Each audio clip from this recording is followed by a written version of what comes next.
तो Hindi wise sovereign channel में आपका फिर से एक बार स्वागत है। मैं लेके आया हूँ इसमें 42वें नंबर का क्वेश्चन है। चलिए, जब कोई तरंग एक स्थान से दूसरे स्थान तक जाती है तो वह परिवहन करती है किसका? ऊर्जा का। ठीक। अगला, बेल किसकी इकाई है? बेल जो है वो किसकी इकाई है दोस्तों? तो इसका सही आंसर होगा ये किसी की भी नहीं है। ठीक। आगे, जब हमें कोई ध्वनि सुनाई पड़ती है तो हम इसके स्रोत का अनुमान लगा सकते हैं।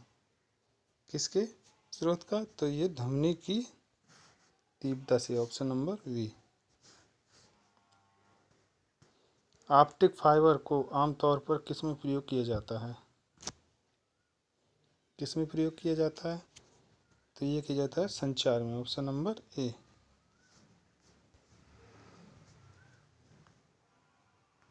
वस्तुएं दिखाई देती हैं क्योंकि प्रकाश किरणें उनकी सतह को छेदती हैं। प्रकाश किरणें उनकी सतह को छेदती हैं। ऑप्शन नंबर ई। अगला, आँख के रेटिना पर बना बिंब होता है, कैसा होता है? वास्तविक और उल्टा। Option number A. अगला, आँखों के दृष्टिपटल पर बनने वाला प्रतिबिंब है। आँखों के दृष्टिपटल पर बनने वाला प्रतिबिंब कैसा है? तो अभी बताया हमने। ऑप्शन नंबर ए, वास्तविक एवं उल्टा। कैमरे का कौन सा भाग आँख के रेटिना की तरह काम करता है?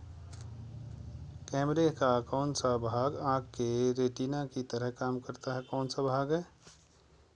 तो ये फिल्म। Option number A.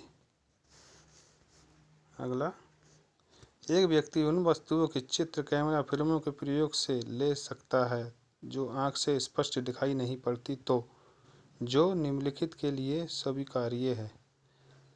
तो इसका सही आंसर क्या होगा? ऑप्शन नंबर डी, अवरक्त किरणें। अगला, यद्यपि पानी पारदर्शक और फिर भी कुहासा में पानी की बूंदों के होने के बावजूद दूर की वस्तु नहीं देखी जा सकती क्योंकि प्रकाश किरणों का पूर्ण आंतरिक परावर्तन होता है जिससे प्रकाश सीधा प्रेक्षक की आंखों तक नहीं पहुंच पाता।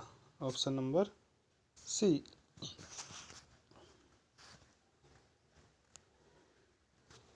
अगर प्रकाश का आपतन कोण 90 है और अपवर्तन के बाद कोण 30 है तो मध्यम का अपवर्तनीय सूचक है। Option number C. तो ये कैसे है ये दिखाते हैं। प्रकाश का आपतन कोण 90 तथा अपवर्तन 30 है तो मध्यम का अपवर्तनांक साइन आई बटे साइन आर। 90-30 का मान यानी 1/2, तो ये आ गया। ठीक है।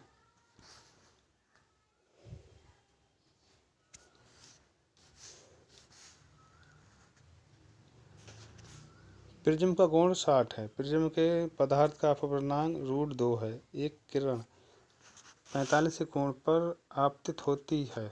निर्गत किरण द्वारा बना कोण कितने का होगा?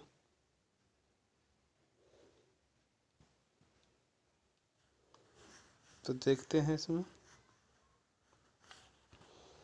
ये मान रखने के बाद में रूट आपतन इतना ये मान रख दिया, फिर उसके बाद में या साइन आर बाहर निकालेंगे, ये नीचे आ जाएगा। ठीक है। इसका मान कितना? इतना इतना रखने के बाद में ये तीसरा कोण। ठीक है दोस्त।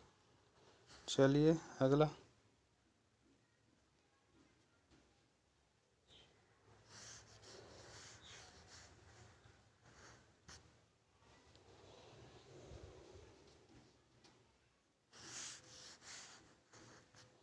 हम लोग सूर्य को वास्तविक सूर्योदय से पहले एवं सूर्यास्त के बाद देख सकते हैं। इसका कारण है,